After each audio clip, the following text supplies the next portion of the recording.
Então, pessoal, vamos começar, né? Começando a gravar já, para quem ainda não chegou, né? Poder acompanhar depois. Então, hoje nós vamos começar a terceira unidade, onde a gente vai falar do exame físico de cabeça e pescoço. E nós vamos falar do exame físico de maneira geral, mas em especial do exame físico de cabeça e pescoço hoje, né? Que a gente vai começar. Se vocês forem ver lá no livro didático de vocês, essa parte cabeça e pescoço está bem resumida lá, tá? Então, dei uma boa incrementada aqui no slide, porque por mais que esteja pequeno no livro didático, é muito importante para nós, né? Cabeça e pescoço a gente consegue observar muita coisa. Então, é bem importante. Então, acrescentei algumas coisinhas aqui. Então, vamos lá. Na cabeça, né, a gente tem as coisas que temos que avaliar. Em relação ao crânio, então no crânio tem toda a questão relacionada aos ossos. Então os ossos a gente tem que ver. Tá cortando? O meu tava. Tá. Vamos ver se melhora. Mexer aqui no cabo. Melhorou? Melhorou. Então vamos lá. Qualquer coisa vocês avisam de novo, tá? Então eu estava falando que na cabeça, né, em relação ao crânio, a gente tem que avaliar os ossos. Nos ossos, principalmente questões relacionadas a fraturas, né? E fraturas em ossos do crânio são muito comuns, fratura de nariz, alguma pancada forte que a pessoa recebe no nariz, dói pra caramba. Vocês, já, sem querer, já devem ter levado alguma pancada na região do nariz, sabem que dói. E quando tem fratura, dói muito e costuma inchar. Sem contar fratura mesmo em outros ossos aí da região da face, né? do crânio mesmo. Essas fraturas, algumas vezes, podem estar visíveis e outras não. Então, a gente tem que tomar muito cuidado, em especial, quando a gente está atendendo alguém que foi vítima de algum acidente, tá? Porque se foi vítima de acidente, a gente não sabe ao certo o que aconteceu com aquela pessoa, né? Então, a gente tem que ter esse cuidado a mais, né? Na região de face, nós temos que prestar bastante atenção nas expressões que a pessoa está mostrando para a gente. Essas expressões vão mostrar dor, vão mostrar ali questões relacionadas aos sentimentos dela mesmo perante você, perante sua equipe, ao tratamento que ela está recebendo. Então, é muito importante a gente se atentar a essa expressão das pessoas ali enquanto nós estamos cuidando delas. Sem contar que ainda na face, a gente consegue prestar atenção nas estruturas mesmo da face. Então, você consegue observar se é uma face típica ou atípica, né? Lembra lá que a gente falou lá no início, né, das faces típicas de alguma síndrome, por exemplo, ou faces atípicas, como a de todos nós, né, que não é típica de nenhuma síndrome. Tem as questões das funções sensoriais que estão presentes aí na nossa cabeça. Dessas questões sensoriais, o olfato, né, o cheiro, a gente sentiu o cheiro, paladar, audição e visão, tudo isso está na nossa região de cabeça. Então, por isso que essa área é muito importante. Sem contar a questão de, né, membranas e mucosas. Então, nós temos membranas, mucosas aí, nasal, oral, ocular. Então, tem muita coisa importante. E cabelo, couro cabeludo em si. Na maior parte dos casos, cabelo, couro cabeludo, a gente espera que esteja bem higienizado, né? Mas em alguns casos, dependendo de onde vocês forem trabalhar, vão pegar pessoas que o cabelo vai estar super mal higienizado, cheio de piolhos, né? Que é a chamada pediculose. Então, a gente vai ter que cuidar ali mesmo, né? Vai ter casos... Onde que a gente acha a pessoa? Oi? Onde que a gente acha pessoas? Onde a gente acha pessoas... Assim, que tenha, que vai ter um cuidado um pouco mais desleixado em relação ao cabelo e à sua aparência. Sabe, em todo lugar a gente consegue achar, mas principalmente hospitais, pronto-socorro, principalmente, tá? São pessoas, às vezes, moradores de rua, a gente atende em pronto-socorro, às vezes eles vão ficar internados, né? Essas pessoas, assim, e que aí nós vamos ter, em alguns momentos, a equipe vai ter que pegar e fazer essa higiene, dar um banho, cuidar mesmo, tá? Mas a gente pensar, são só moradores de rua que são assim? De forma alguma. Tem muitas pessoas que vivem na sociedade normalmente e que você vai ver não tem os hábitos de higiene tão comuns quanto a maioria de nós, né? Então, é bem comum da gente encontrar isso na vida do dia a dia, né? No trabalho. Então, vocês vão observar bastante isso, tá? E sem contar que quando a pessoa ela fica muito tempo internada, ou mesmo se ela não estiver internada, se ela estiver em cuidado domiciliar mesmo, né? Ela estiver sempre deitada na mesma posição, o cabelo ele vai ficando meio que embolado naquela região que a pessoa está ficando deitada. Então, vai embolando mesmo. Tem momentos que pode chegar que você não consegue desembolar o cabelo. E, infelizmente, às vezes tem que cortar. Tá? Então, é complicado. Mas a gente encontra bastante das duas situações. E ainda aí, né, na região de cabeça, a gente encontra as nossas glândulas salivares. Glândulas salivares são as produtoras de saliva. Essas glândulas salivares, nós temos 3 glândulas salivares. As parótidas, as submandibulares e as sublinguais. Falei 3 glândulas salivares, mas são 3 tipos, né, de glândulas salivares. As parótidas ficam nessa região, aqui próximo ao ouvido, né, próximo à orelha. As submandibulares e sublinguais, né, sublinguais abaixo da língua e submandibulares um pouquinho mais para baixo, né, como se fosse abaixo do queixo, né, que está abaixo da mandíbula. Então, são esses 3 tipos de glândulas salivares que nós temos, que são muito importantes também.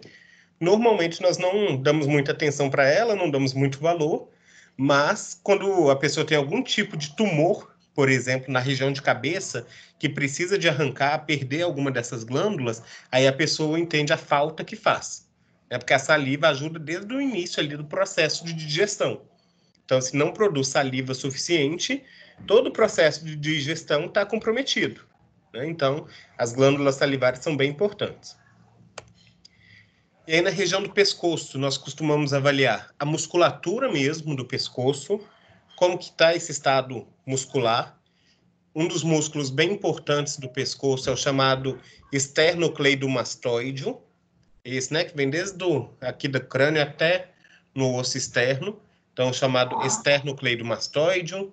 Avaliamos também a questão de circulação, artérias e veias, o sistema linfático, né, principalmente os linfonodos que a gente tenta palpar para ver se a gente sente algum linfonodo aumentado, e a glândula tireoide, que a gente também tenta palpar a glândula tireoide, que está localizada aqui, né, na região do pescoço, para ver se a gente acha um aumento ali dessa glândula. Normalmente, a gente não espera achar aumento nenhum, né?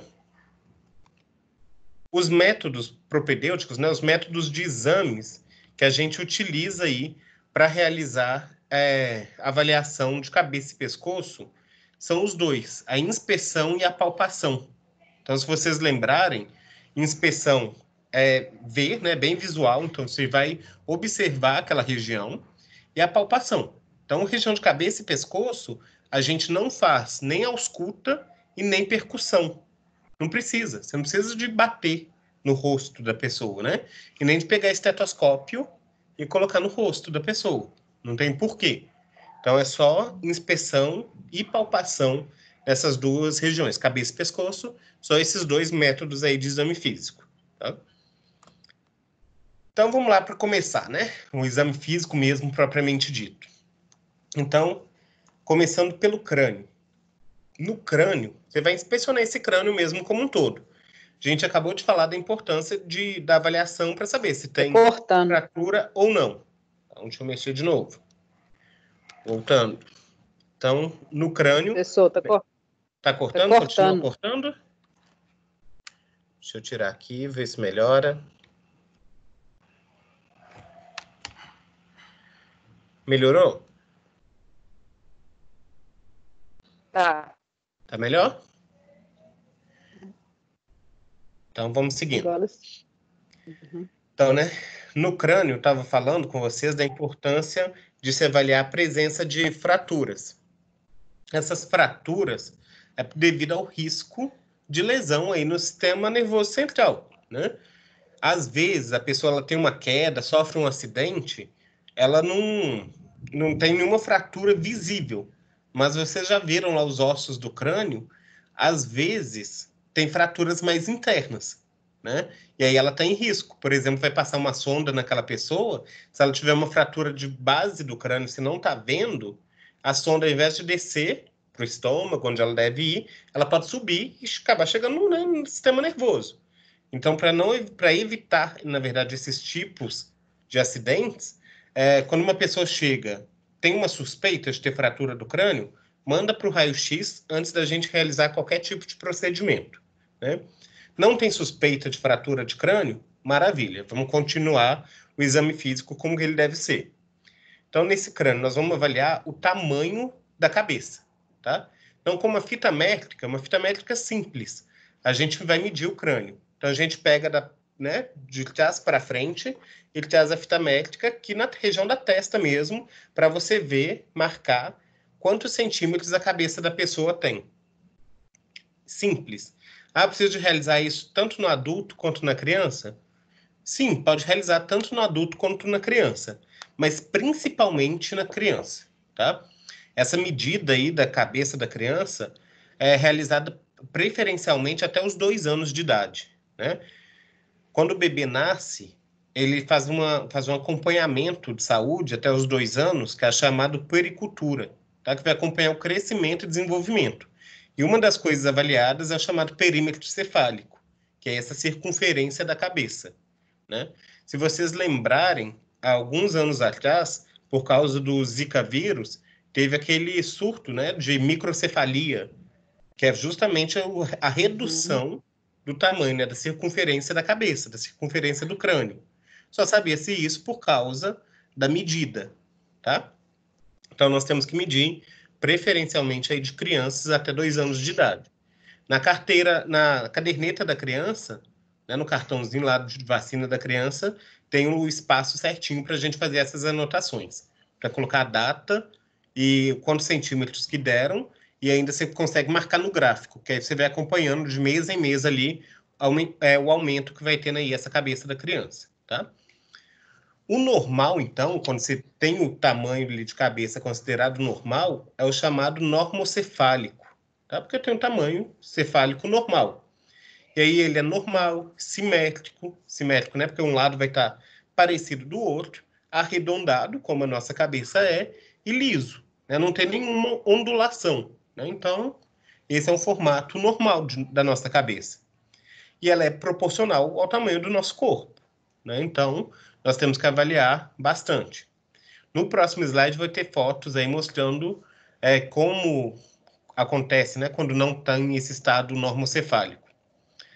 Quando a gente avalia essa simetria, se um lado está igual ao outro, nós estamos tentando avaliar essa questão de deformidades ósseas, né, para ver se tem alguma questão óssea diferente de um lado e do outro. Se tiver, pode estar relacionado a um traumatismo, por exemplo.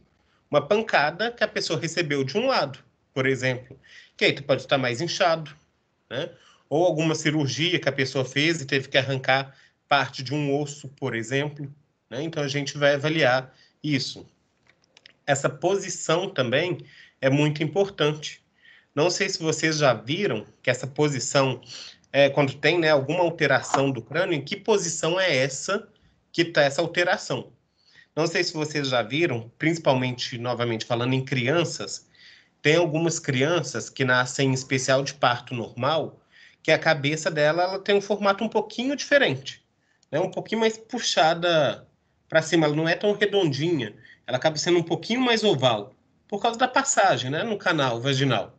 E aí tem que mexer um pouquinho com essa cabeça da criança. Então a gente vai moldando ela, que quando tá bebezinho, os ossos ainda ali estão mais molinhos. Então você vai alternando ali a forma como que a criança vai dormir. Não deixa ela dormir sempre de um lado, não. Então você vai virar a cabeça para o outro lado também, para ficar simétrico, né? Para evitar que fique meio achatado para um lado só. Então você vira a cabeça para o outro lado também, né? Para evitar esse tipo de problema.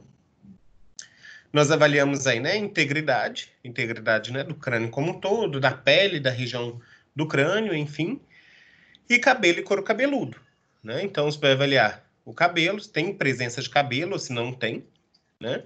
E se tiver cabelo, quais as características desse cabelo? É um cabelo que está cuidado ou não, né? Aqui, nós não somos cabeleireiros. Você não vai falar, um cabelo com corte X, né, que tem determinados aspectos de coloração. Não é isso. Você vai falar se é um cabelo que está bem cuidado, se não está bem cuidado, se está brilhando, se está muito seco, ressecado. Porque essas coisas, se está seco, né, ressecado, se ele está brilhando, fala inclusive sobre questão de vitaminas no corpo. Tá? Então, só esse aspecto mais geral. Então, você vai falar o cabelo íntegro, brilhante e seco, desidratado, só esses dois aspectos assim que a gente costuma abordar, tá? Aqui ainda na região do crânio, eu coloquei, né, que em relação à palpação, o que a gente espera? Que quando nós palpamos o crânio, essa palpação seja indolor, ou seja, você não sinta dor nessa palpação. Se a pessoa está sentindo dor na palpação, alguma coisa está errada, né? O que, por exemplo, a fratura. Né? Se está palpando, ela está sentindo dor, ela pode ter uma fratura ali na região. Ou uma inflamação, né? Então, a gente tem que avaliar cada caso separadamente. Eu li a questão, né, das deformidades ósseas. Então, coloquei aqui dessas deformidades ósseas a macrocefalia e a microcefalia. Microcefalia, talvez vocês conheçam mais, né, por causa daquela questão do Zika vírus. Uma imagem aqui embaixo, né? A menininha aí com a cabeça menor. Quanto que é essa cabeça menor?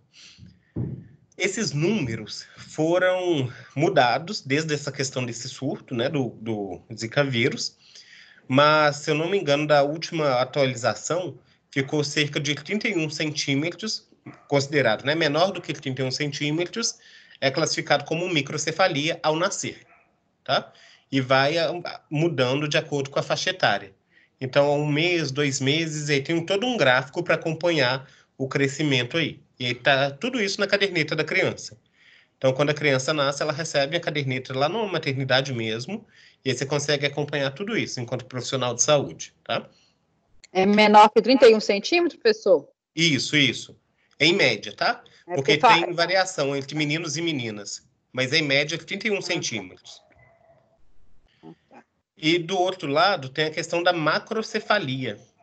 A macrocefalia é o contrário da micro, né? Então, a macrocefalia é a cabeça grande, né? Então, a micro é a cabeça pequenininha, a macro, ela tá muito grande. Nessa foto aqui de cima, vocês veem um menininho aí com a cabeça bem grandona em relação ao resto do corpo. Essa macrocefalia, ela pode ser causada por vários problemas, né? Por várias questões. Um dos mais comuns é a chamada hidrocefalia. É a presença de quantidade maior de líquido dentro do crânio, tá? Em alguns casos dessa hidrocefalia, é necessário colocar como se fosse uma válvula dentro do crânio, que vai drenar esse excesso de líquido e vai jogar para a corrente sanguínea. E drenando esse excesso de líquido, a cabeça vai voltar para o tamanho normal, tá? Sem nenhum tipo de problema mais. E aí a criança consegue continuar desenvolvendo normalmente, tá? Só um minutinho, meninos, que eu acho que a Cris está me chamando aqui. Acho que ela não está conseguindo entrar. Só um minutinho. Então, a macrocefalia, a hidrocefalia é a mesma.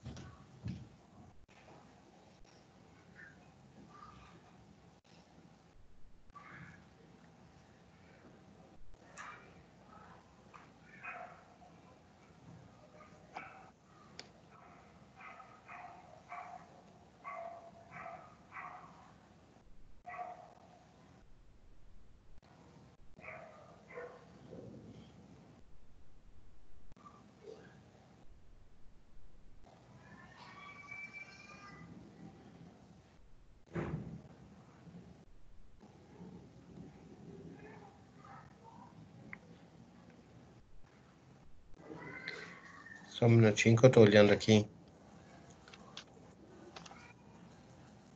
A Cris. Vanessa, você estava falando alguma coisa? Não. Alguém ia perguntar alguma coisa? Eu, Dirley.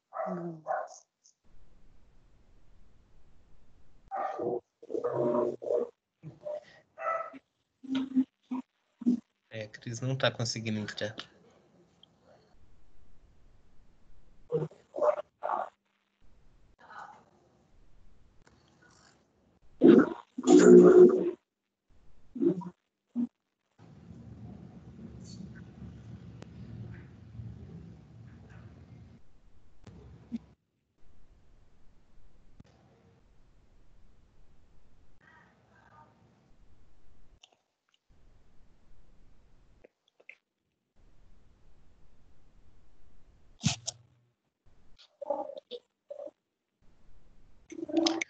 Então, vamos lá, vamos continuar. Então, nessas deformidades micro e macrocefalia, além dessas deformidades, tem a questão aí das protusões ósseas, né? Essas protusões ósseas é quando tem, por exemplo, um osso mais pontudo, né? Então, a gente tem que avaliar também que osso é esse, por que que ele está mais protuso, por que que ele está aparecendo aí a mais. Então, muitas das vezes, nós, enquanto enfermeiros, nós não vamos poder fazer muita coisa, mas a gente vai perceber isso. E a gente percebendo, nós vamos Repete para fazer os mim, professor, porque encaminhamentos no necessários, corpo. tá? Eu estava dizendo que nessa questão das protusões ósseas, é quando a gente observa que nessa região do crânio tem algum osso na região, na pessoa, né, que está mais protuso, um osso parecendo mais do que o outro. Né? Você consegue observar isso, a pessoa que não tem um rosto simétrico. Por exemplo, esse osso zigomático, né, da maçã do rosto, pode estar mais para fora do que o outro. Então, às vezes, nós vamos perceber. E aí a gente faz o encaminhamento, manda para o médico, que ele vai pedir o raio-x, e aí vai avaliar o que pode ser feito e mandar para o especialista, tá? Então, isso que a gente consegue fazer. A mesma coisa em tumefações ou abaulamento, são sinônimos, e depressões, que são fundos, né? Que se avaliar a presença de alguma região funda no crânio da pessoa. Tem os fundinhos, que são considerados normais, né? Esses abalamentos normais. Por exemplo, na criança, chamado, né, popularmente de muleira, que são as fontanelas, né? Na região aqui da frente, né, a gente tem no bebezinho aí, tem até 2 anos para fechar, né, aqui na frente. E tem uma que, aliás, que às vezes a gente nem percebe. Que, aliás, tem até 2 meses para fechar. E aí a gente vai acompanhando o tamanho delas, enquanto profissional, né? E só que, por exemplo, se passou mais de 2 anos, não fechou essa aqui da frente, nós estamos fazendo o acompanhamento, em especial no centro de saúde. Viu que não fechou? Já conversa com o médico lá da equipe, que aí o médico vai avaliar, dependendo do caso, ele vai fazer um encaminhamento, né, para quem ele considerar necessário. Se faz o encaminhamento para o neuro, se faz o encaminhamento para ortopedia, né? Antes disso tudo, porque esses são médicos que demoram mais tempo, já tenta marcar com o próprio pediatra da unidade.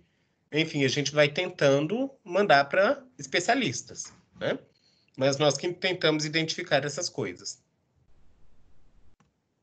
Na região de face, né? Espera aí que alguém entrou aqui também. Mas na região da face, coisas que são importantes para nós, a coloração. Então, isso é bem importante a gente avaliar a coloração do rosto da pessoa. Nessa coloração da face, né, é importante nós termos uma luz também favorável. Né? Como que você vai conseguir avaliar a coloração da pessoa se você está no escuro? Não tem jeito. Né? Então, você tem que estar em um ambiente, claro, né, que tenha luminosidade. Além da coloração, a gente avalia simetria, né? Se um lado está ok, simétrico ao outro, tanto questão óssea, quanto tanto questão dos olhos, se um lado é simétrico ao outro, a questão da boca, se um lado é simétrico ao outro, né? Se a boca movimenta igual dos 2 lados. Então, a gente avalia isso. Avaliamos também a presença de movimentos involuntários, ou seja, sabe aqueles famosos tiques? Que às vezes a pessoa está conversando com você e começa a dar uma vibrada, né? Um movimento involuntário, uma piscada sem querer. A gente começa a avaliar isso, né?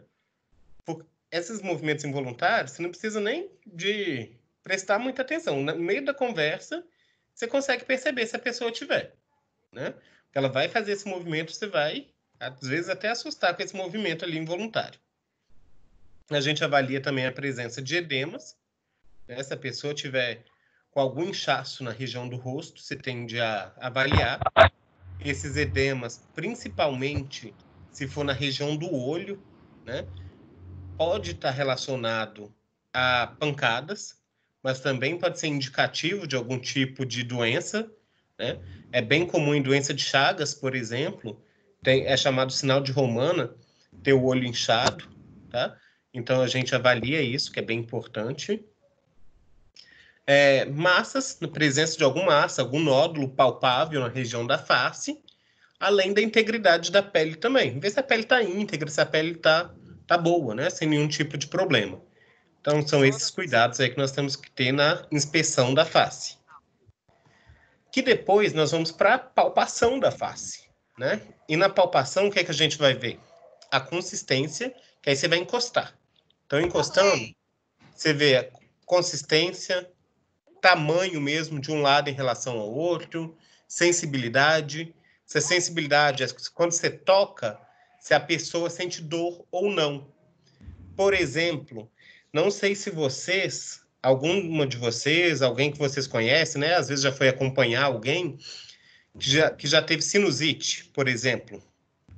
Se a pessoa já teve sinusite, é bem provável que quando ela foi ao médico, o médico apertou, mandou para o raio-x, né? E apertou os chamados seios paranasais, né? Apertou alguns locais aí na região do rosto da pessoa. E dói quando ele faz isso. Tá cortando muito, professor. Tá cortando muito, Lúcia? Tá cortando muito. Tá, pra mim tá aqui. Não, tô custando aqui não tá cortando, não. Pra mim tá normal aqui. É questão desse sistema, internet, tem dia que tem essa variação, né? Mas eu vou, quando estiver cortando muito, Lúcia, você fala que eu tento repetir, tá? Tá. Mas eu estava dizendo que quando a gente tem suspeita de sinusite, por exemplo, e a gente vai ao médico, o médico ele pode pedir uma radiografia, né, da face. Sobe aí. Que ele vai avaliar os seios paranasais, ou ele pode também fazer o exame físico dessa região.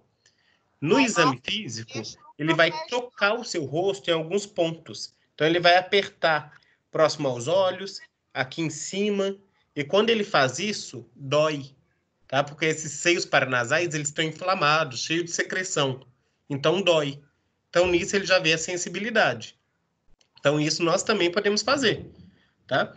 Se vocês estiverem, por exemplo, trabalhando em um pronto atendimento, na classificação de paciente, né? O paciente chega para vocês falando que está com sinusite, com suspeita de sinusite. Você pode fazer esse teste, né? Deixa eu ver aqui, faz lá o exame físico, faz o toque, começa a sentir. E aí você vê se a pessoa tem sensibilidade ou não, tá? E aí, nós chegamos no terceiro ponto, né, da região da face, que são os olhos. Os olhos, muito importantes aí essa nossa avaliação, porque ele consegue falar para nós várias coisas, inclusive sobre a questão de neurológico, tá? Exame físico neurológico, nós vamos ver na semana que vem. Então, nós temos alguns pontos de avaliação do sistema neurológico, né? Vamos ver lá na semana que vem. Mas em relação aos olhos mesmo, que nós vamos ver hoje, né, em relação à cabeça e pescoço, primeira coisa, as estruturas oculares, né, externas e internas. Então, a gente vai avaliar a presença mesmo do globo ocular, né? Como assim presença do globo ocular? Se a pessoa tem realmente os olhos. Algumas pessoas, elas, devido ao processo de vida delas, enfim, às vezes precisaram tirar os olhos, tirar algum dos olhos. E aí é colocado um olho de vidro no local. Então, a gente avalia mesmo se a pessoa tem ou não o olho. É fácil de perceber, tá? Quando vocês veem um olho que não é um olho de verdade, vocês conseguem perceber na hora, tá? Então, você avalia o olho da pessoa, né, como estrutura interna, e externo vai avaliar pálpebra, vai avaliar a presença de cílio, de sobrancelha, enfim, vai avaliar o olho como um todo. Além disso, a gente tem a questão relacionada à acuidade visual e ao campo visual. A acuidade visual, essa pessoa enxerga ou não. Essa acuidade visual, nós não vamos fazer exames de vista, né? Porque isso tem um oftalmologista para fazer.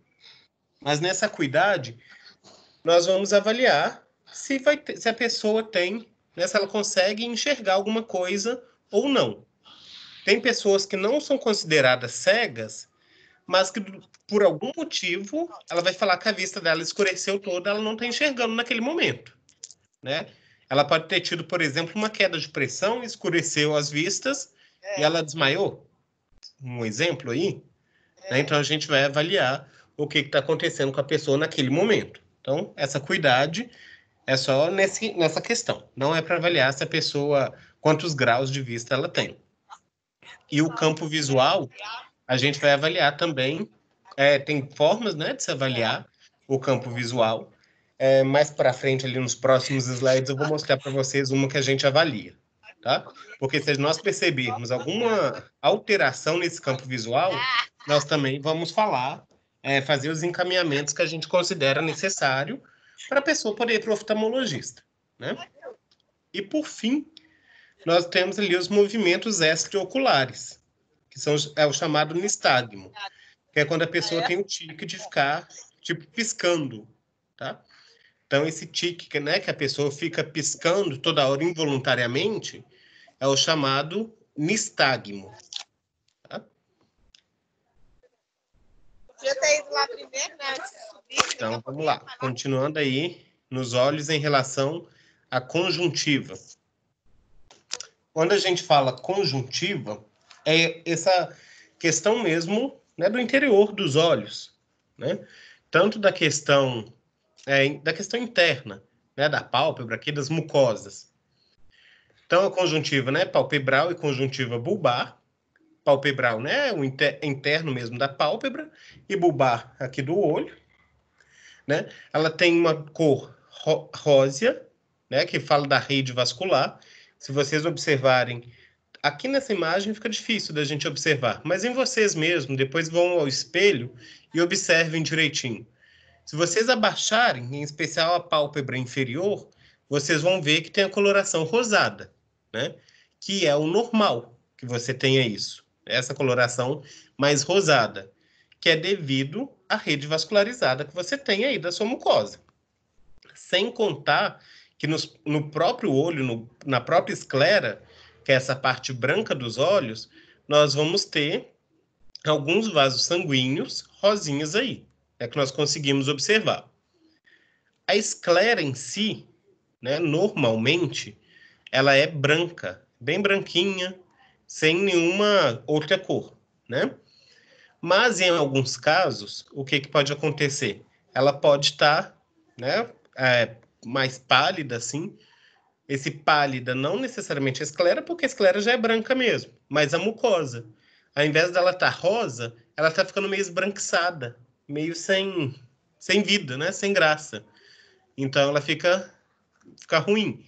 Se ela está assim, ficando mais pálida, pode estar falando da circulação, que não está muito legal, ou, às vezes, anemia, tá? É um dos indicativos de anemia. Então, a gente tem que avaliar, tá? Como que a gente avalia anemia? Principalmente exames de sangue. Exame de sangue, eu, enquanto enfermeiro, posso pedir? Pode.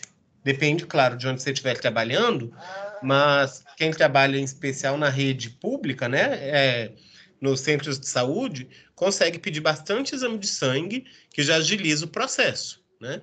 Que aí, se a pessoa tiver com anemia e precisar ir no médico, ela já vai no médico com os exames prontos. Não precisa de perder tempo ali na fila. Então, já é uma coisa que nós podemos fazer. Outra coisa que a gente observa bem nessa região dos olhos é a presença da icterícia, né? Então, a pupila, o olho aí, ictérico. Ictérico quer dizer amarelo, tá? Então, essa esclera, que é branca, ela fica amarelada. Quanto amarelado, o amarelo bem clarinho, vai dependendo. Começa bem clarinho e pode ir aumentando essa tonalidade de amarelo. Quando tem essa icterícia, é relacionado a problemas do fígado, tá? Problemas hepáticos. Então, a gente tem que avaliar e tomar bastante cuidado. Esses problemas hepáticos, por exemplo, hepatite. Hepatite costuma causar icterícia, né? Então, a gente tem que avaliar bem, né? E a icterícia tem graus, né, níveis diferentes, e ela começa assim, começa bem nos olhos, e aí vai descendo o rosto e vai passando para o restante do corpo, tá? Ou os olhos, eles podem estar hiperemiados, né? Hiperemiados, eles estão muito vermelhos, né? Podem estar. Esse muito vermelhos podem estar por diversos motivos. Pode estar muito vermelho por causa do uso de algumas substâncias, né? O uso de drogas. Pode estar muito vermelho porque você coçou, né? O olho está irritado. Ele pode estar muito vermelho por causa de uma conjuntivite, por exemplo, né? Tem vários motivos aí porque os olhos podem estar hiperemiados. Que é, por exemplo, ali o que está chamando de congestão. Congestão é exatamente isso. Quando o olho ele está com alguma alteração. Essa alteração, né, pode ser uma inflamação. E essa inflamação nos olhos, ela pode, inclusive, causar secreção, né? Secreção que muitas vezes pode ser mucopurulenta, presença de pus na região dos olhos. Não sei se vocês já tiveram alguma vez, ou conhece alguém que já teve, a própria conjuntivite mesmo, né? O olho fica ardendo muito, parece que tem alguma cisco, alguma areia nos olhos, dói, é ruim, dá febre, enfim. E em alguns casos vai dar uma secreção mesmo, vai dar pus na região do olho, principalmente se a pessoa ela não for no oftalmologista no início, assim, né, dos sintomas. Então a bactéria ela fica um pouquinho mais forte e pode dar pus. Não é nada bonito, né? O olho da pessoa todo pregado lá dessa secreção. Então a gente pode avaliar isso também. No olho, outra coisa que a gente observa é essa questão da córnea. A córnea é essa camada mais externa aqui, né, que ela forma essa película, como se fosse essa película protetora. Essa película, ela normalmente, ela tem uma certa transparência para permitir com que a luz entre e que nós conseguimos enxergar, ver as imagens aí direitinho. Mas em algumas pessoas ela vai ficando opaca, tá? Essa córnea, ela vai ficando esbranquiçada e nós vamos conseguindo observar isso facilmente. Você vê a pessoa, você consegue observar que essa córnea tá diferente, né? Dependendo do caso, a mesma coisa. Você encaminha para o médico para ele marcar um oftalmologista se houver necessidade, tá? Só um minutinho mais uma vez, deixa eu ver a Cris aqui. Rapidinho. Aí.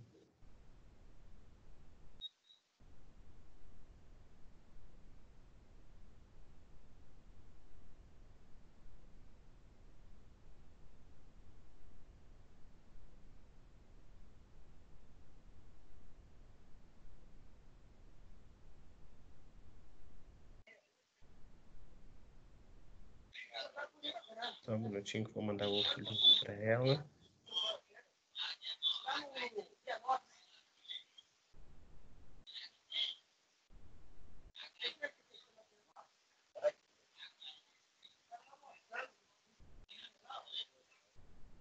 Vamos lá, voltando.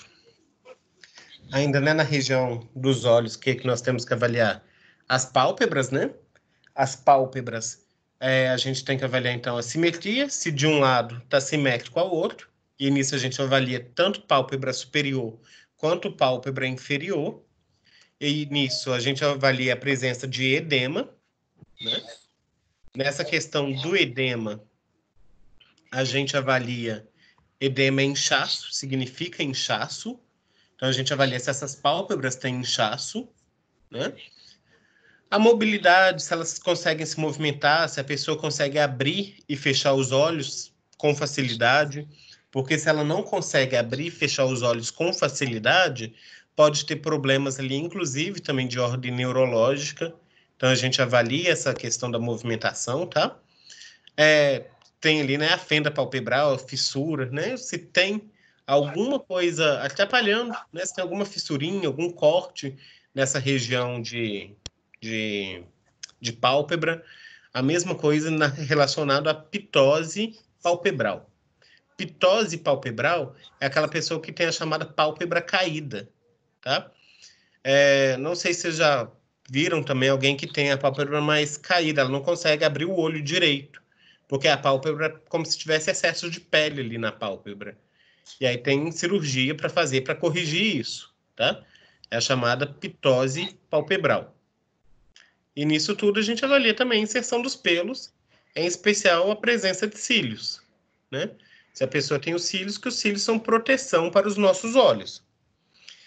Esses cílios, normalmente nós temos pessoas que utilizam colírio, tem tipos específicos do colírio, em especial para o glaucoma, eles fazem com que esses pelos cresçam, né? Com que os cílios cresçam mais. Tá? Então, as pessoas que fazem uso aí de colírios para glaucoma, vocês vão observar que vão ter cílios mais longos, tá? Naturalmente. Né, no olho ainda, em relação à esclera mesmo, que é essa parte branca, a gente já falou, mas aqui, como coloquei de novo, você vai avaliar a coloração, então normalmente branca, a pigmentação e hemorragias. Então você vai ver se tem alguma presença de algum pigmento de cor diferente e presença de microhemorragias aqui nessa região. Então, como normalmente a esclera, que é o globo ali ocular, é branco, se tiver algum pigmento diferente, alguma coisa diferente, você consegue observar, né? E aí, se a pessoa falar com você que surgiu tem pouco tempo, mesma coisa. Então, manda lá para o médico, o oftalmologista deve avaliar, né? A estrutura lacrimal, né? Então, para a estrutura lacrimal, nós temos a nossa glândula lacrimal, que é a produtora mesmo das nossas lágrimas. Então, quem produzem, né? Aqui na imagem a gente consegue observar essa glândula lacrimal, que vai mandar ali as lágrimas para o canal lacrimal, né? Onde vai ter uma espécie de saco lacrimal para guardar essas lágrimas, para a gente conseguir liberar a lágrima quando nós vamos chorar. Então, a gente consegue observar tudo isso. Tem algumas pessoas que falam que não conseguem chorar, por exemplo. Às vezes é porque ela tem um certo entupimento aqui desse ducto excretor da lágrima, tá? Então, se vier com essa queixa, por exemplo, normalmente a pessoa não vai vir, eu não consigo chorar. Não, ela não vai falar isso. Ela vai vir com a queixa de que o olho fica muito ressecado. O olho está muito seco. Função de lubrificação dos olhos também é da glândula lacrimal. Então, às vezes é isso. Então, se a pessoa está com isso, com esse tipo de problema, pode estar relacionado a essa estrutura toda lacrimal, tá? Se chegar para vocês, vocês já têm uma noção do que pode ser. Aqui, né, nos olhos, nós já vimos diversas coisas aí, né? Já vimos dessa questão toda da inspeção, de pálpebra, de conjuntiva, da esclera, dessa integridade, dos edemas. Outra coisa que nós temos que avaliar é a coloração dos olhos, né? Os olhos aí, normalmente, de coloração, a parte colorida dos olhos é a íris. Então, a íris, ela vai ter tons variados, né? Sendo verde, azul, castanhos, né? Os tons de castanhos diferentes, até o que a gente chama de preto, que na verdade é castanho escuro, né? Então, vocês vão ter essa coloração dos olhos. Sem contar as questões relacionadas à vascularização mesmo dos nossos olhos, que a gente também observa, que a gente já falou lá quando os olhos ficam hiperemiados, né, que ficam muito vermelhos. A córnea, nós também chegamos a falar, mas da córnea, tem que lembrar vocês que nós temos um problema relacionado às vistas, que é chamado ceratocone. O ceratocone é quando a pessoa tem a córnea, e essa córnea da pessoa ela vai evoluindo, ficando no formato de cone, e vai atrapalhando a visão da pessoa. É uma doença progressiva, que vai piorando ao longo dos anos, e até pode levar a cegueira, inclusive, tá? Hoje em dia tem tratamento, tem transplante de córnea, enfim. Mas tem fatores genéticos envolvidos, tá? No ceratocone, mas um dos fatores evitáveis é evitar esfregar os olhos, evitar coçar os olhos, tá? E isso todos nós podemos fazer. Então, evitem aí de ficar coçando, esfregando os olhos, tá? E outra coisa que é bem importante para nossa avaliação dos olhos está relacionada às pupilas. Pupilas é essa bolinha do meio, pretinha, aí que nós temos nos olhos, tá? Essas pupilas normalmente são redondas, né? Pretinhas. A gente fala que essas pupilas são isocóricas, ou seja, um lado é igual ao outro, de tamanho, né? Tem o mesmo tamanho do outro. Então, a gente consegue observar isso. Se vocês lembrarem, na nossa última, acho que foi a nossa última aula, que foi a aula que nós fomos para o laboratório, nós fizemos até teste na pupila, né? Então, vamos lá para os termos relacionados a essa pupila. Acho que vocês já até anotaram isso no caderno, mas vamos repetir. Então, na pupila, os termos dela são as pupilas isocóricas, que é o considerado normal. Então, são pupilas simétricas e que reagem à luz. Então, são pupilas simétricas porque uma está do mesmo tamanho da outra, né? Tem a condição normal, porém deve se reavaliar constantemente. A minha pupila pode estar normal agora, mas daqui a pouco pode não estar. Então, toda hora ali eu tenho que avaliar. Toda hora eu tenho que avaliar, eu, enquanto pessoa saudável, que não tem nenhum problema, tenho que avaliar toda hora? Não. Mas, né, quando eu for fazer um exame físico geral, completo, dou uma avaliada, tá? Outra questão é a miose. Miose são quando as pupilas estão contraídas ali, sem reação à luz. Ou seja, essa pupila está pequenininha, ela está bem contraída. Um diagnóstico provável que pode causar miose, por exemplo, é uma lesão aí no sistema nervoso central, abuso no uso de drogas, né, ou de algumas toxinas, que faz essa pupila, que teria um tamanho X, ficar um tamanho bem pequenininho, tá? Aqui na imagem dá para a gente observar. O contrário da miose, que são essas pupilas contraídas, é a chamada mirdíase, que são as pupilas bem dilatadas, né? Que é costuma acontecer, né, em um ambiente aí com pouca luz, ou quando tem apóxia ou hipóxia, né, que chega uma falta de oxigênio. Enfim, a gente consegue observar que as pupilas ficam bem dilatadas. E o outro termo relacionado às pupilas é o chamado anisocóricas. Quando a gente fala que as pupilas estão anisocóricas, é porque a pupila, uma está dilatada e a outra está contraída. Então, uma está de tamanho diferente da outra, tá? Exemplos de quando pode isso acontecer: quando a pessoa tem um AVC, por exemplo, quando ela tem um traumatismo craniano, isso pode acontecer, tá? Porque pode ter uma lesão de um lado do crânio, né, de um lado do cérebro, e do outro não. Por isso que as pupilas podem ter tamanhos diferentes, né? Então, a gente consegue observar isso claramente no exame físico ali da pessoa, tá? Esse tamanho de pupila vai servir, inclusive, nos momentos de urgência e emergência. Se vocês assistem séries, a maioria delas são voltadas para o médico, né? Mas, enfim, essas séries de urgência, de cirurgias, vocês vão observar que, vez ou outra, eles vão pegar uma lanterninha e vão chegar lá no olho de algum paciente, que é para avaliar essa reação da pupila, né? E se vocês lembrarem também da nossa última aula, eu falei com vocês que essas pupilas elas são fotorreativas. Ou seja, para a gente avaliar essa fotorreatividade da pupila, o que nós devemos fazer? Pedir a pessoa para fechar os olhos, deixar os olhos fechados ali por cerca de pelo menos 10 segundos. Então, você conta 10 segundos. Quando a pessoa abrir os olhos, já esteja com a lanterna ligada, e você vai colocar a lanterna em um olho dela. Você vai ver que a pupila ela vai dar uma dilatada rapidinho e vai contrair. E aí você vai ver que isso vai acontecer em um olho e no outro olho automaticamente, mesmo você tendo colocado a luz em um olho só, tá? Se você quiser avaliar esse reflexo do outro olho, pede a pessoa para fechar os olhos de novo, esperar mais 10 segundos, e aí você faz o teste novamente, tá? Super fácil de fazer. Isso todos vocês conseguem fazer aí de casa, né? Pede alguém aí que mora junto com vocês, a mãe, o pai, marido, enfim. Pede, quando a gente terminar, para fechar os olhos, pega a lanterna do celular mesmo e faz esse teste. É super simples, vocês vão conseguir ver aí direitinho.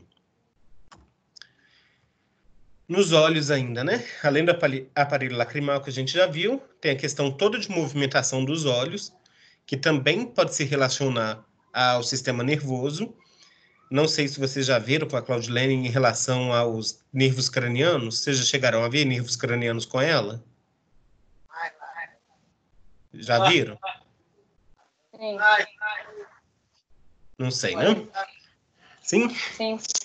Ótimo. Então, vocês viram lá que nesses 12 pares de nervos cranianos que a gente tem, 3 deles são responsáveis pela movimentação dos nossos olhos, né? Então, pode se relacionar a isso. Ainda nos olhos, tem a questão da avaliação do alinhamento ocular. Se os nossos olhos, eles são simétricos, ou seja, se a gente tem os olhos retinhos, né? E também temos a localização da luz aí refletida na córnea. Ou seja, se quando a luz chega nos nossos olhos, nós conseguimos enxergar tudo normalmente, né? Relacionando a essa avaliação do alinhamento ocular, nós temos alguns problemas, em especial, relacionado ao estrabismo. O estrabismo é quando a pessoa ela não tem esse alinhamento do olho, né? Quando ela não tem esse alinhamento, o que vai acontecer, ela vai ter o olho torto, né? Popularmente, vai ser chamada aí de vesga, né? O termo técnico que a gente utiliza para isso é estrabismo, no geral, mas esse estrabismo pode ser classificado em especialmente de 2 formas. Aqui na imagem tem 3, mas as mais comuns são essas 2, que é a esotropia e a exotropia. A esotropia, que é com o S, a pessoa tem um dos olhos virados para dentro, né? Então, um dos olhos está olhando em direção ao nariz. Então, está virado para dentro. E na exotropia, um dos olhos está virado para fora, tá? Isso é só a questão mesmo para saber como que a pessoa tem o estrabismo dela, essa classificação do estrabismo da pessoa, e que nós conseguimos avaliar facinho também, né? E outras partes aí do exame físico que é muito boa para a gente avaliar é o reflexo de aproximação e o campo visual da pessoa. O reflexo de aproximação, bem simples, você enquanto examinador, né, você enquanto enfermeiro, pode pegar também os dois, né, esses tipos de exame aí, e fazer com alguém em casa, tá? Quando a gente retornar na aula prática, a gente vai fazer isso. Esse reflexo de aproximação, bem simples. Quando você pega uma caneta, por exemplo, e você vai aproximar essa caneta do nariz da pessoa, da ponta do nariz da pessoa. Pega a caneta aí, coloca ela reta e vai trazer próximo ao nariz, pede a pessoa para acompanhar a caneta. Você vai ver quando você vai aproximando a caneta do nariz da pessoa, os olhos dela vão os dois ficando, né, como se estivessem olhando para dentro. Então, isso é o correto mesmo, porque ela está acompanhando o objeto, tá? Isso também fala para nós de questões relacionadas ao sistema nervoso, que está tudo funcionando certinho. E quando a gente fala sobre acuidade visual, uma das coisas importantes é o campo visual. O quanto você consegue observar lateralmente, tá?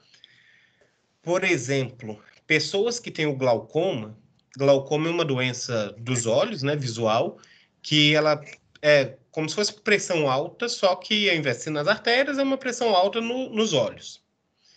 Que ela vai fazendo com que a pessoa ela vá perdendo gradativamente o campo visual. Tá? Então, ela vai perdendo essa visão lateral quando ela vê, quando ela se toma conhecimento, já perdeu boa parte da visão. Tá? E não tem cura. Então, é bem complicado. Para a gente avaliar esse campo visual, é bem simples. Aqui na imagem, o que vocês estão vendo? O examinador e o paciente aí sentado, né? Então, você vai colocar uma pessoa sentada e você, enquanto examinador, vai ficar de pé em frente a ela, coloca uma mão, faz uma mão de cada vez, tá? Depois vocês fazem com as duas. Coloca uma mão atrás da cabeça da pessoa e vai vindo com essa mão para os lados. E pede para a pessoa que quando ela começar a ver seu dedo, para te falar, tá?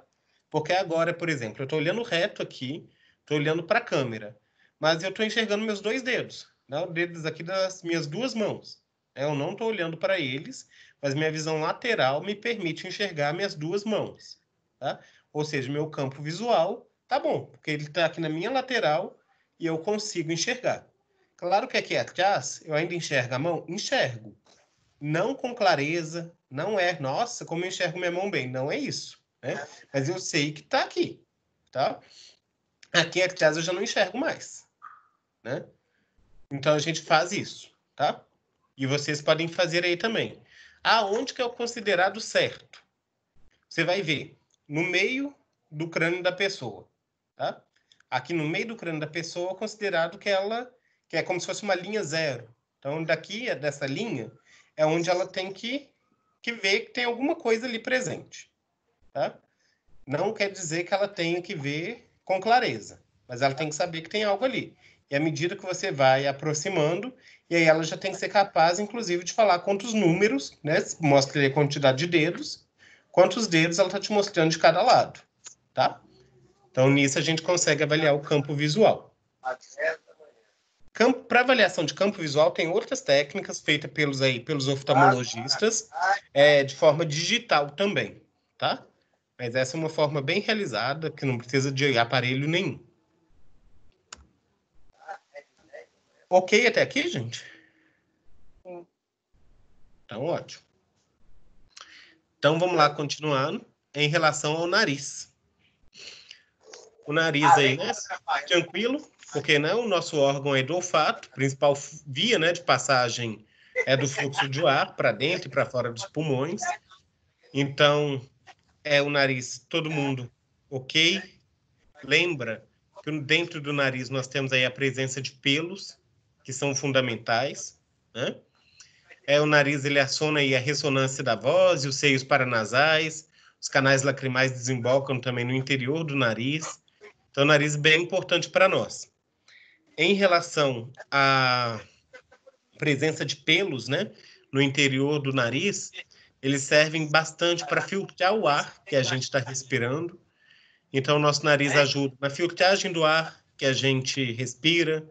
O nariz aquece e umidifica o ar que a gente respira também. Tudo isso para aumentar a qualidade desse ar que vai chegar nos pulmões. Então, o nariz é ótimo para fazer esse trabalho. Então, preferencialmente, nós devemos respirar pelo nariz e não pela boca. Então, quando vocês vão fazer, por exemplo, uma caminhada, nosso estímulo é quando você está caminhando, você tem de abrir a boca para respirar, né? Vai entrar uma quantidade maior de ar. Mas se você respirar pela boca, você vai cansar mais rápido, tá? Então, tenta evitar respirar pela boca. Então, respire pelo nariz e evita ficar com a boca aberta, que você vai cansar muito menos, tá? Porque a qualidade do ar que você puxa aumenta, porque o ar chega no pulmão quente, úmido e filtrado, do jeito que o pulmão gosta do ar, tá? Aqui no nariz, então, o que nós temos que avaliar? Na inspeção, né? Nessa parte de inspeção do exame físico. No nariz, ele é dividido em parte externa e parte interna.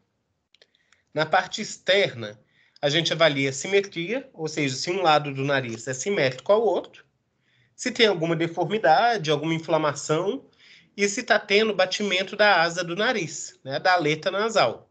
A asa do nariz é esse cantinho do nariz, se ele está batendo. Normalmente não está. Essa asa do nariz costuma bater quando a pessoa está com falta de ar, tá?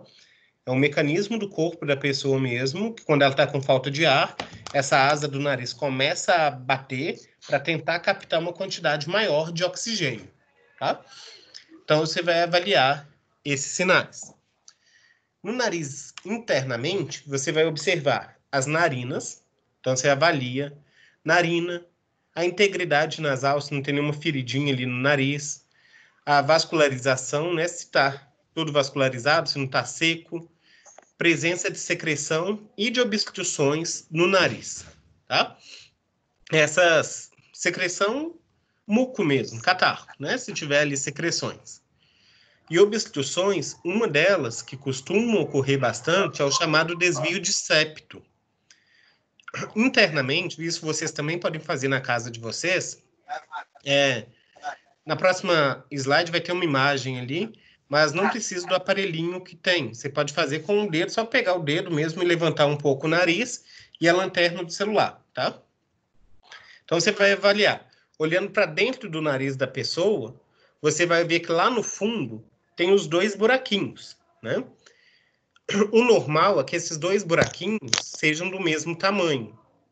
Se esse buraquinho tiver de tamanho diferente, é o que a gente fala de desvio de septo. Esse desvio de septo, ele pode ser, dependendo do caso, necessário realizar uma cirurgia, tá? De correção desse desvio de septo. Aí é uma cirurgia relativamente rápida, mas algumas pessoas precisam de fazer para melhorar a respiração dela, tá? É bem importante para a pessoa. Então, Cirurgia é, professor? Sepse? Septo. Ah, septo. Isso, septo nasal. SEPTO. Aham. Sim.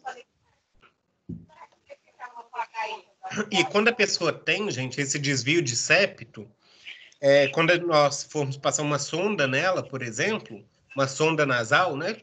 Vocês vão ver isso mais para frente, nós temos que avaliar, porque nós vamos ter que passar do lado que é maior. Porque se a gente passar do lado que é menor, pode machucar. Tá? Então, a gente passa do lado maior. Aqui, ó, o que a gente tem, então, nas imagens? Mostrando para vocês essa avaliação mesmo do nariz, né? Então, aqui um instrumentinho, né, para abrir a narina um pouquinho e avaliar lá dentro. Tem uma luz aqui na ponta desse instrumento para avaliar a narina. Hoje em dia, isso é mal utilizado, tá? Utiliza, geralmente, uma lanterna mesmo só para avaliar. Não utiliza outros instrumentos assim, não. Né? Então, a cavidade nasal normalmente, né, oca, quando você vai ver o septo nasal. O interior, né, formado por uma série de pregas. Então, você vai ver nariz internamente, que é vascularizado. Tem ali a presença de glândulas, né, que é caliciforme, cílios, que são os pelos que estão ali junto das glândulas, que serve para filtrar, aquecer e umidificar o ar, que eu já tinha falado agorinha mesmo. E aqui, eu falei também mais cedo com vocês da questão dos seios paranasais, né, no caso de sinusite. Os seios paranasais, eles estão aqui nessa figura, que está marcada como figura 2, são essas áreas representadas na cor preta, tá? Todos esses aqui são chamados seios paranasais. É normal, naturalmente, nós temos esses seios. Esses seios, eles ficam cheios de ar, normalmente, tá? Então, a gente normalmente podemos palpá-los, você não vai sentir nada, não vai sentir dor nenhuma, tá? Então, vocês podem se palpar aí, eu estou me palpando agora, estou sentindo dor nenhuma. Quando você está com sinusite, esses seios paranasais, eles ficam cheios de secreção, eles ficam inflamados. Então, por isso que quando o médico vai lá e palpa, você sente dor, tá? E no raio-x vai mostrar também a presença de secreção nesses seios paranasais. Por isso, é isso que o médico tenta avaliar no raio-x de face, tá? Para a palpação, aqui na imagem está mostrando como que a gente faz a palpação desses seios paranasais, tá? Então, aqui, ó, esses pontos marcados de vermelho são os principais pontos aí onde tem esses seios paranasais mais sensíveis, tá? Então, próximo às bochechas, mais próximos aqui às sobrancelhas, tá? Então, são os locais onde a gente deve realizar umas pressões, tá? Para a gente conseguir avaliar se a pessoa sente dor. Então, é só palpar essas regiões mesmo. Se sentir, se a pessoa, né, tiver sensibilidade ali, vai ser rapidinho. Você vai começar a palpar, ela já vai reclamar. Você vai falar com ela, ó, se você sentir dor, você me avisa. Ela vai falar rapidinho.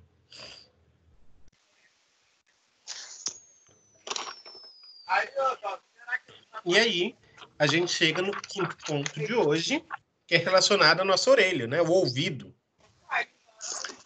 A orelha e o ouvido é o nosso órgão, né, responsável pela audição e pelo nosso equilíbrio também. se vocês já viram lá com a Claudilene os pares de nervos cranianos, nós temos o vestíbulo coclear, que é um dos nervos cranianos, né, responsáveis aí pela audição e pelo nosso equilíbrio. Aqui, esse nosso ouvido é dividido em ouvido externo, ouvido médio e ouvido interno. O ouvido externo, essa parte mais de fora mesmo. O ouvido médio, onde a gente vai ter esses ossinhos aqui, né? Estribo, martelo e bigorna. E o ouvido interno, onde nós vamos ter o labirinto. E a orelha aí, onde nós temos, né, o pavilhão auditivo. Aqui, na avaliação do ouvido, a gente avalia tanto do lado de fora quanto do lado de dentro.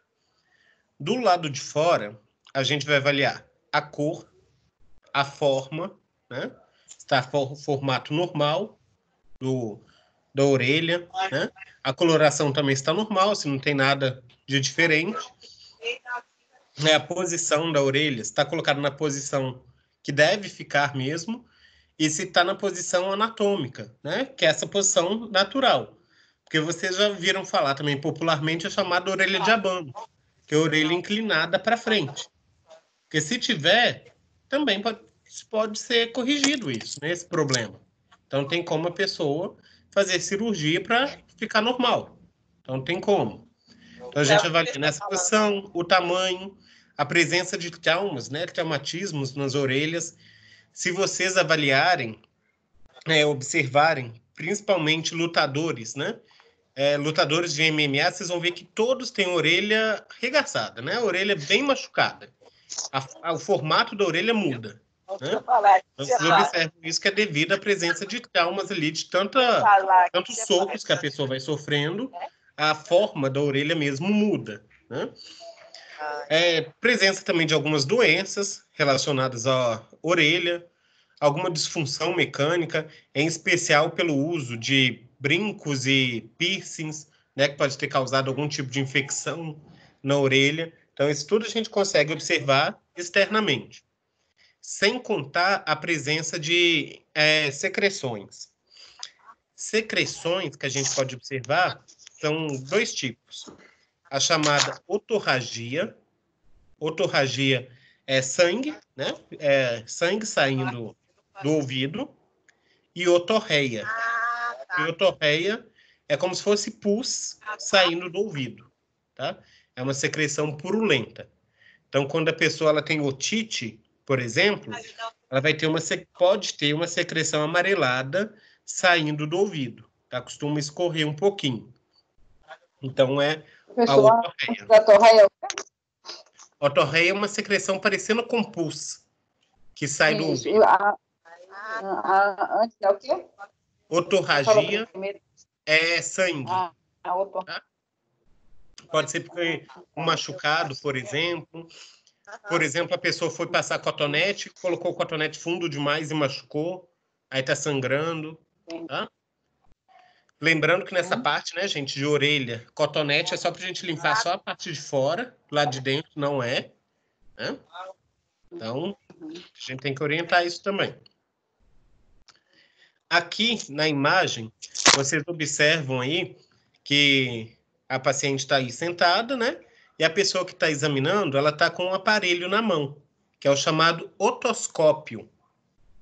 Esse otoscópio, na prática lá, a gente vai avaliar ele também, tá? Eu vou mostrar ele para vocês. Otoscópio, não preocupe, não precisa de vocês comprarem, tá? Geralmente, onde a gente vai trabalhar, e se precisar, tem disponível, então não precisa de comprar isso não, tá? Mas lá no laboratório tem, eu vou mostrar para vocês, porque vocês podem precisar na prática profissional, né? Dependendo de onde você trabalhar, e aí vocês têm que saber, ao menos, manusear como que faz isso certinho, tá bom? O otoscópio, então, ele tem uma luz, você vai ver que ele vai sair uma luz daqui, e essa partezinha pretinha vai introduzir aqui no ouvido da pessoa, tá? E essa enfermeira aqui, vou chamar ela de enfermeira, está segurando a orelha, né, da pessoa ali, da paciente. Para a gente avaliar, utilizando o otoscópio, com uma mão, a gente segura o otoscópio e com a outra, se o paciente for adulto, a gente pega a orelha e puxa a orelha um pouco para cima, tá? Para cima e para trás, para a gente conseguir avaliar bem o tímpano, tá? Então, a gente puxa a orelha um pouquinho para cima e para trás. Se for criança, a gente pega a orelha mais embaixo e puxa um pouquinho para baixo, tá? Essa questão de puxar a orelha é para tentar alinhar o canal do ouvido, para a gente conseguir enxergar certinho com o otoscópio, tá? Quando a gente utiliza o otoscópio, a gente está querendo mesmo ver o tímpano, tá? Ver o ouvido ali, como que ele está por dentro, em especial o tímpano. A gente não consegue avaliar a presença, né, dos ossinhos, né, do bigorna, martelo, estribo, isso a gente não consegue avaliar, porque o tímpano está antes, então a gente só vê até o tímpano. E aqui, coloquei a imagem para vocês verem esse tímpano. Que o tímpano, nessa membrana, que ela é translúcida, a gente fala que essa cor, porque ela é cinza, né, um cinza perolado aí, translúcido, normalmente ela é intacta, né, porque ela está lá no final do canal auditivo, né? Ela é revestida, né, da pele, que separa o ouvido externo do ouvido médio. Então, normalmente, é igual tá nessa imagem que eu coloquei para vocês. Mas esse tímpano, ele pode ter sofrido algum tipo de perfuração, algum sangramento pode ter acontecido aí, ou ele pode estar infeccionado também. Então, por isso que às vezes nós vamos ter que avaliar o tímpano da pessoa, tá? Mas, normalmente, ele vai estar da forma que está aí na imagem, tá? É o considerado normal. Aqui, nessa imagem, inclusive, ele está normal até demais, porque ele está bem limpinho, a orelha, né, ali próximo ao tímpano. É comum você ver um pouco de cera, de cerume, né, próximo, quando você está com o otoscópio observando. Presença de cera é normal, tá? Todos nós temos um pouquinho de cera aí. Então, isso é normal. E aí a gente chega no sexto ponto, que é relacionado à nossa boca. E na boca nós vamos ter, principalmente, inspeção. Tem alguns pontos que dá para a gente realizar a palpação também, mas principalmente inspeção. Então, na boca tem a questão dos lábios, coloração, que é importante a gente avaliar. Nos lábios, a coloração, por causa da questão quando a pessoa está com falta de ar, os lábios, ele muda de coloração, ele tende a ficar um pouco azulado também, tá? Por isso que é importante a gente ver essa coloração do lábio. Questão de deformidade, que também é importante. Deformidade, que é porque é o chamado lábio leporino. Não sei se vocês já ouviram falar, costuma estar presente mais em crianças, né?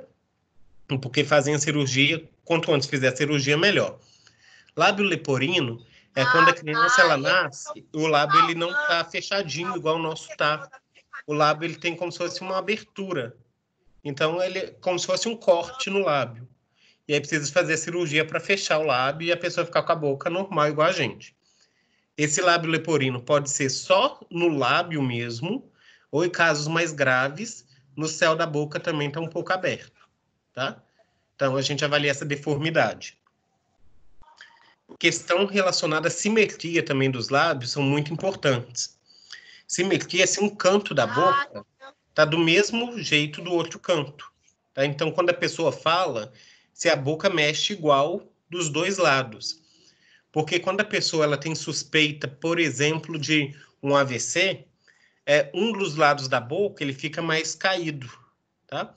Pode ser tanto o AVC ou qualquer outra lesão cerebral. Um dos lados da boca, ele fica caído. Então, é importante você avaliar essa simetria, né? A integridade da boca como um todo, né, dos lábios. A umidade, né, o lábio, ele tem que estar úmido, né, lábio, mucosa. E a movimentação, né, se a pessoa consegue movimentar bem os lábios. E, bem parecido, vai estar com a gengiva também. Então, na gengiva, novamente, a gente vai avaliar integridade, coloração. Então, gengiva já faz parte de mucosa, e em todas as mucosas nós vamos avaliar isso, integridade, coloração e edema, tá? A gente vai avaliar isso em todas as mucosas. Então, integridade está tudo certinho. Coloração, gengiva naturalmente tem a coloração mais rosada, assim como todas as mucosas. E edema, né? Se tem algum inchaço. Aqui ainda nós podemos avaliar a presença de algum tipo de hemorragia, né, que é de sangramento na gengiva. Algumas pessoas podem ter sangramentos na gengiva por causa de algum trauma. Por exemplo, foi escovar o dente, bateu a escova de dente e está sangrando por causa disso. Ou outras pessoas que podem ter, por exemplo, a chamada gengivite, que é uma inflamação mesmo na gengiva. Então, você consegue observar isso, né? Que já está nesse próximo, que são os processos inflamatórios e infecciosos. Então, a gente consegue observar isso claramente. O próximo ponto relacionado à boca, né, na inspeção, são os dentes. Então, aqui lembrando, nós não somos dentistas, né? Nós somos da enfermagem. Então, a gente vai avaliar simplesmente.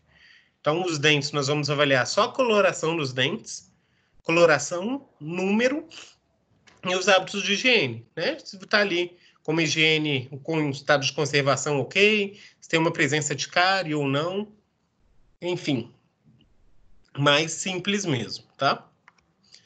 Na língua, a mesma coisa relacionado às mucosas, então coloração, integridade, né? Então a gente sempre avalia o tamanho da língua, se a língua está proporcional ao tamanho da pessoa, né? Se os hábitos de higiene estão ok em relação a essa língua.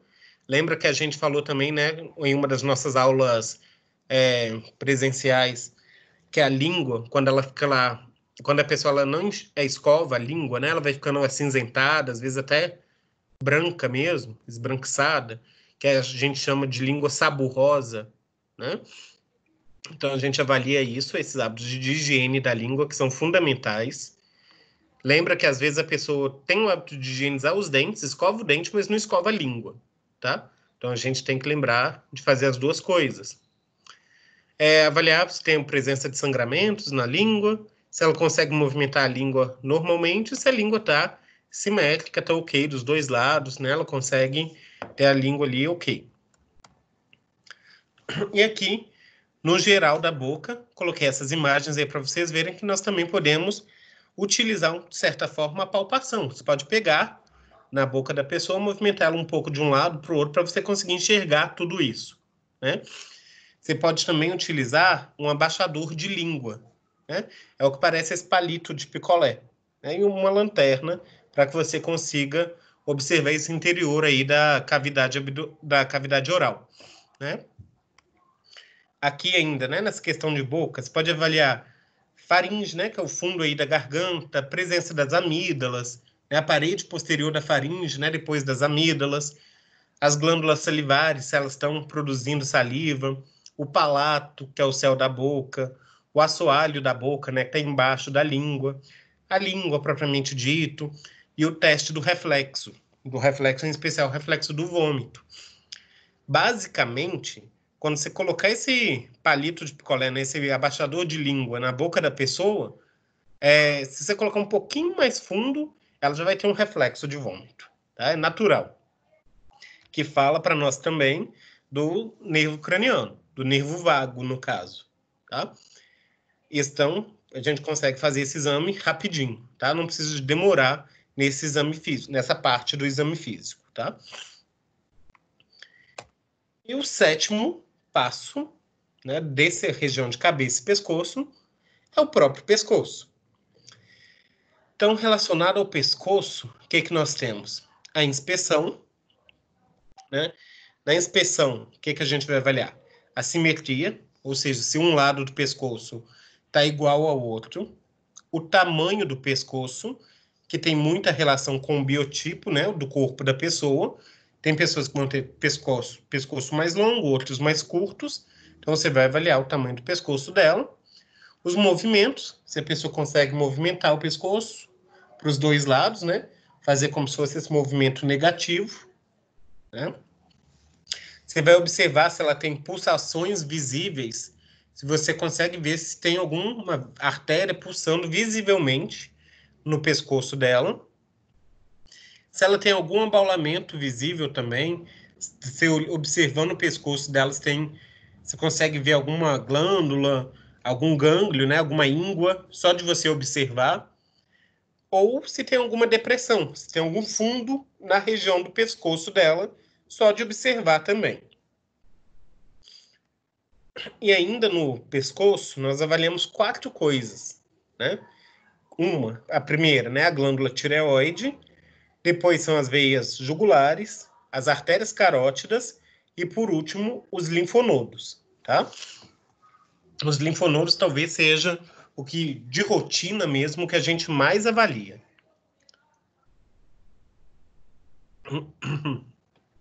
O primeiro, que é a glândula tireoide, a gente vai para a palpação dela. Visualmente, às vezes, né, em estado normal, a gente não consegue observar a glândula tireoide. Quando a pessoa ela tem alguma alteração, aí às vezes nós conseguimos observar, tá? Em especial quando ela tem o chamado bócio endêmico normalmente, que é quando ela tem uma deficiência de iodo. Quando a pessoa tem falta de iodo no sangue, cresce, né, esse bócio, como se fosse uma papada aqui na região do pescoço. Aí a gente consegue observar fácil. Então, normalmente, a gente não consegue visualizar facilmente, por isso nós vamos partir para a palpação. Então, normalmente também a glândula tireoide não é palpável, mas ela tem movimentação, essa movimentação é indolor, ela vai ter uma consistência. Aqui, na imagem, a gente consegue ver a pessoa, né, tá com o pescoço esticado, você vai palpar, você não vai sentir nenhuma massa considerável. Né? Você não vai sentir nada demais aqui na região do pescoço, onde a glândula tireoide está. Porque essa glândula não é palpável, bem palpável. Né? Mas também a pessoa não sente dor ali na região. Mas como que a gente pode tentar sentir essa glândula? Não quer dizer que por ela não ser palpável, que você não vai tentar sentir. Né? Porque se ela tiver palpável, pode ser que tenha alguma alteração ali. Então, você tem que investigar para tentar localizá-la. Para tentar palpar a tireoide, tem 2 formas. Uma é a abordagem posterior, ou seja, você, enquanto examinador, você fica atrás da pessoa que você vai examinar. E a outra é a abordagem anterior, quando você fica de frente para a pessoa. Então, a primeira, vamos para essa abordagem posterior. Então, você fica de trás, atrás, né, da pessoa que vai ser examinada, em pé. Então, você está em pé, a pessoa está sentada, você vai pegar o pescoço dela, que vai estar levemente estendido, pede ela para levantar um pouquinho o pescoço, e você com as 2 mãos, vai ficar com as 2 mãos ao redor do pescoço da pessoa. Com a mão esquerda, você vai empurrar um pouquinho a traqueia da pessoa, né, para a direita, e pedir a pessoa para deglutir. Ou seja, para ela engolir. E com a sua mão direita, você vai deslizar ali sobre a cartilagem da tireoide, tá? E aí você vai sentir ali a glândula. Então, vamos tentar fazer isso para vocês, ver se sente alguma coisa em vocês mesmos, tá? Esse exame da tireoide vocês também podem fazer aí com quem vocês moram, tá? Então, vamos lá. Em vocês, tenta sentir primeiro a cartilagem tireoide. Então, palpando na região do pescoço, vocês vão sentir uma espécie de uma cartilagem, né, que está na região do pescoço. Nos homens, ela é mais proeminente, é o que chama de gogó, tá? Então, no homem fica até mais fácil de você localizar. Então, vocês vão se palpando aí, vocês vão sentir essa cartilagem. Quando vocês forem fazer na outra pessoa, se for homem, talvez dê para ver a cartilagem, você sabe onde você vai ter que tocar. Então, você toca com a mão esquerda, empurra um pouquinho ali na região daquela cartilagem e com a mão direita você vai deslizar ali para ver se sente a glândula, tá? Na outra imagem, né, no outro slide, vai estar mostrando mais ou menos como que a gente tenta localizar. Porque aqui nesse próximo slide temos a abordagem anterior. Então, com a gente de frente para o examinado, né? Então, nessa abordagem anterior, você fica sentado de frente para a pessoa, com a sua mão esquerda, né?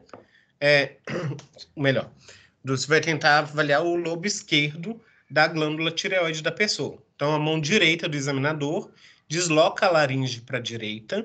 Então, sua mão esquerda vai deslocar a laringe um pouquinho para a direita e vai pedir também a pessoa para deglutir, para engolir. E aí o lobo deslocado é palpado ali entre o polegar e o indicador da mão esquerda do examinador. Então, a gente consegue tentar sentir ali a glândula, igual estou mostrando ali na imagem, tá? É relativamente simples da gente fazer o exame. É difícil agora para eu tentar mostrar para vocês assim, porque não tem ninguém aqui que eu possa fazer e vocês verem isso, né? Verem eu fazendo. Estou sozinho aqui. Mas se vocês não conseguirem, de toda forma, conseguindo ou não conseguindo fazer em casa com alguém, na nossa aula prática, assim que a gente voltar, né, a gente vai ter algumas aulas práticas, nós vamos fazer isso em sala, tá? E aí eu faço em alguém e vocês vão fazendo em vocês mesmos e eu vou acompanhando, tá? Então, essa palpação do tireoide. As veias jugulares também, nós avaliamos. Então, normalmente, elas não são visíveis, né? Normalmente. Mas vocês já viram algumas pessoas, quando cantam, por exemplo, se eu não me engano, Zezé de Camargo, quando ele canta, acho que faz muita força, aí essa veia salta bastante, então dá para a gente observar, tá? E quando tem um engurgitamento, né, na posição supina, e desaparece aí na mudança de decúbito a 30 graus, né? E quando tem estase jugular, ela não desaparece com a mudança de decúbito. Então, com a pessoa sentada, continua aí presente, visivelmente, nós conseguirmos ver. Essas veias jugulares também são importantes para nós, porque quando nós estamos cuidando de algum paciente no hospital,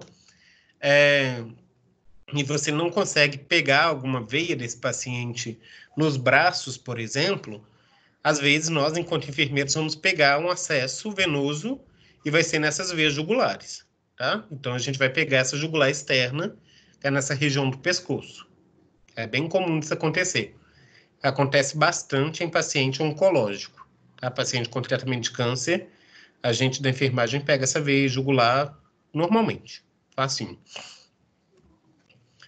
As artérias carótidas, também elas não são visíveis normalmente. A gente consegue fazer uma comparação entre elas ao examinar. Então, isso é no toque mesmo, na palpação. Então, em vocês conseguem sentir dos dois lados. Então, de um lado, vocês vão sentir o pulso carotídeo, do outro também. Então, vocês podem comparar um lado com o outro. Está a mesma contagem ali de pulsos.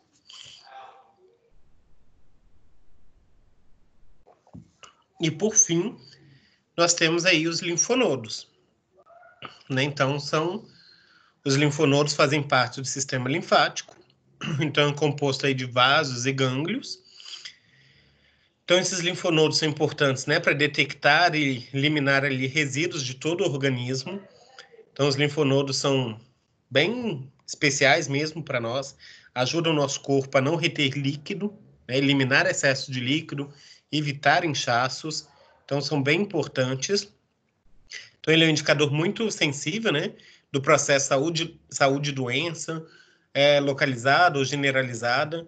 Normalmente, quando nós temos algum processo infeccioso, esses linfonodos eles ficam aumentados mais próximos da região que está sendo afetada. Então, por exemplo, se eu estou com uma amigdalite, né, uma garganta inflamada, esses linfonodos do pescoço, da região do rosto, né, da face, vão ficar aumentados. Os outros, da axila, da região da virilha, normalmente não vão ficar inflamados. Mas tem uma pessoa que está com uma infecção generalizada, os linfonodos do corpo inteiro tendem a ficar aumentados também, tá? E esses linfonodos, nós vamos precisar de fazer a inspeção deles. Então, normalmente, eles estão espalhados pelo corpo aí, né, através do sistema linfático. Então, estão presentes principalmente cabeça, pescoço, axilas, braço e na região inguinal, mas normalmente não são visíveis. Então, a gente sabe onde eles estão, mas geralmente nós não conseguimos vê-los. Então, nós precisamos de fazer a palpação. Então, a gente precisa tocar. Quando a gente toca, nós vamos ver a consistência desses linfonodos, tá? Então, como que eles são, como que nós conseguimos sentir esses linfonodos.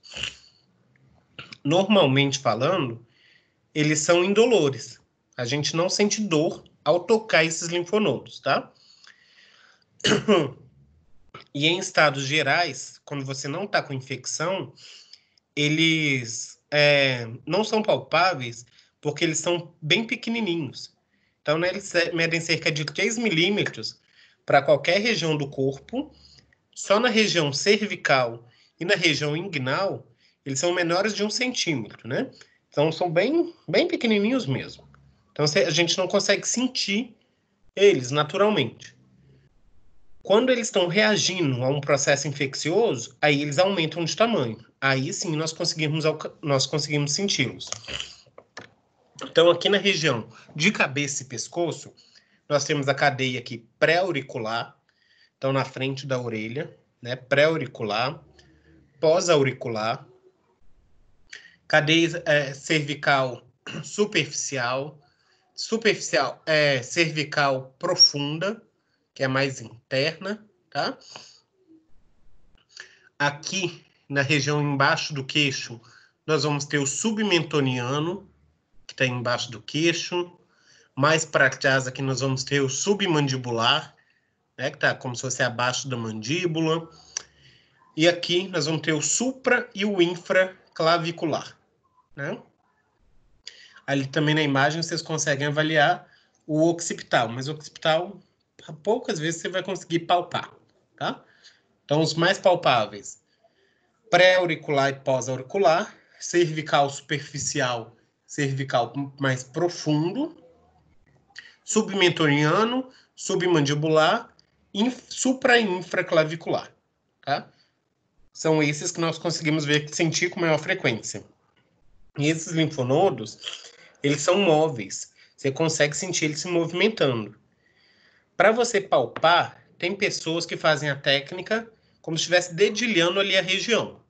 Esse dedilhar, às vezes você não vai sentir nada. Então, o que eu recomendo para vocês é encostar mesmo, sentir ali.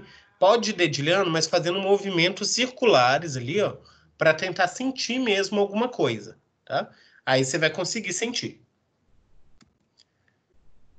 Então, na imagem, né, mostrando na palpação, o examinador fica de frente para o examinado, que está ali com a cabeça fletida e apoiada na mão do examinador, né, e a polpa dos dedos em movimentos circulares.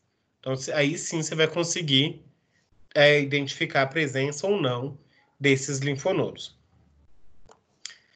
Então, aqui vocês viram que cabeça e pescoço é muita coisa, né?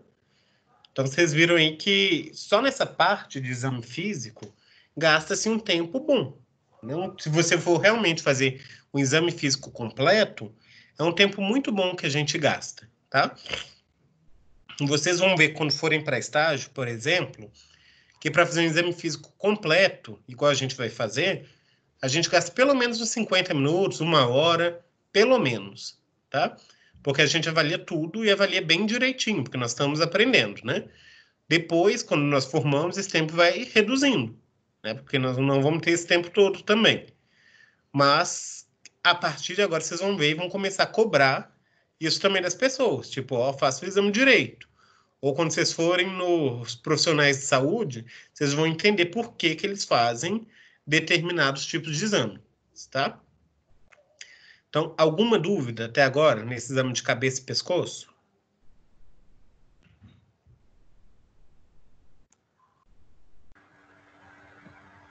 Não. Não? Não. Não? Ótimo, então. Não. Então, na semana que vem, a gente vai continuar o exame físico, só que aí na semana que vem a gente vai ver o exame físico relacionado ao sistema neurológico, e se eu não me engano, neurológico, se der tempo, a gente começa o respiratório, tá? O pulmonar também. Porque é importante, o tempo tá voando, né? A gente começa os dois. Agora, eu vou mandar, já vou postar no AVA para vocês, porque isso eu tenho que postar no AVA, é a prova, né? Oficial. Mas antes eu vou abrir aqui para vocês, deixa eu já abrir, as orientações aqui dessa prova, que eu vou lendo junto com vocês para ver se vocês têm alguma dúvida, que se tiver eu já tento tirar todas essas dúvidas agora também, né? Então, o exercício que você passou para entregar hoje, né? O último. Isso. Teve um que eu passei para hoje. E aqui, deixa eu mandar. Essas orientações eu vou colocar, acho que eu já coloquei no AVA também. Tá? Uhum.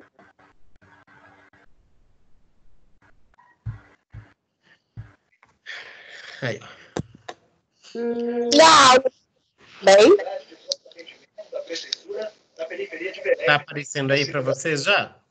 Tá.